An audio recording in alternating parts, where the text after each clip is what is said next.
and none does. Except the refinery.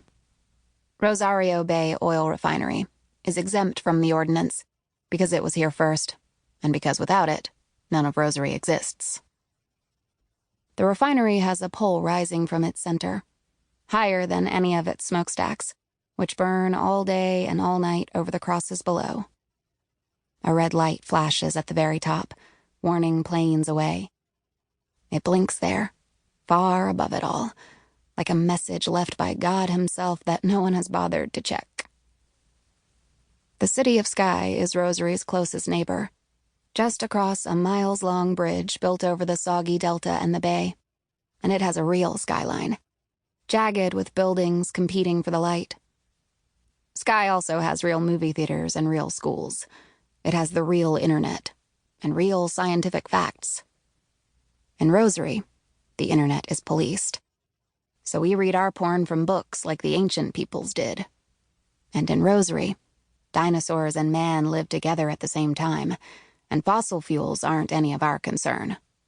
If the ice caps are melting, that is God's plan. Get thee behind me, science. My dad is a member of the Council for the Peaceful Reconciliation of Rosary and Sky, and it is worth noting that everyone on the council is from Rosary. In an effort to bring new business into Rosary, to bring any business into Rosary, the council sends letters to hopeful prospects from Sky and cities like it, explaining why the business person in question is being invited. I've seen these on our computer at home. They read stiff, the way no one talks. It's kind of like porn, really, because you can't believe anyone is going to take a come-on like this seriously. Except in porn, the come-on works. All the lonely, unlikely sex god has to say is hello, and the next thing you know, there is a bra on the lampshade. But no legitimate business is jumping into bed with the city of Rosary, especially with an invite like this. Mr. Boreal, I would like to officially inform you that we hereby invite you, the following individual, Mr. Boreal, to visit Rosary to attend the biannual seminar entitled Dr. Baker's Scientific Efforts on Faith and the Big Bang, to be held in Rosary, California, by the Council for the Peaceful Reconciliation of Rosary and Sky.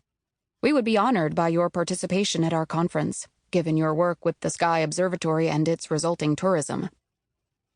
The conference will also invite other scholars from various fields to participate in this event.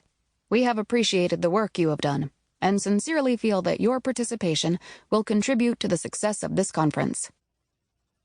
The council will pay in full for room, board, transportation, and your other sundry expenses in service of the peaceful reconciliation of Rosary and Sky. Yours respectfully, Elijah Dedleder, Council Member. The Reconciliation Council's learning curve, if I'm being generous, is as flat as my chest.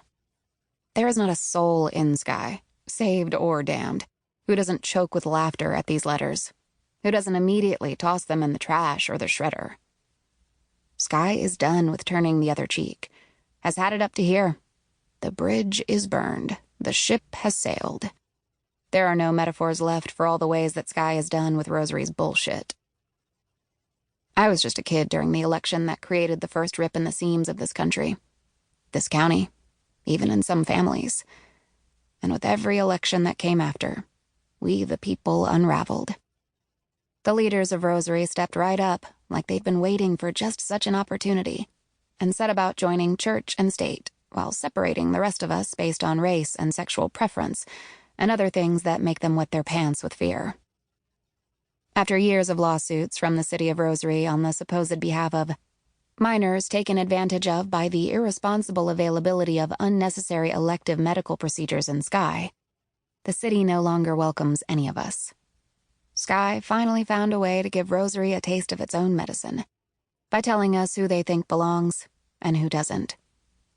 Rosary citizens can't go to Sky for any of life's basics, birth control or an R-rated movie, even if you're 17. Not for anything at all. Not unless we have a fake ID with a Sky address on it, or are in documented medical distress.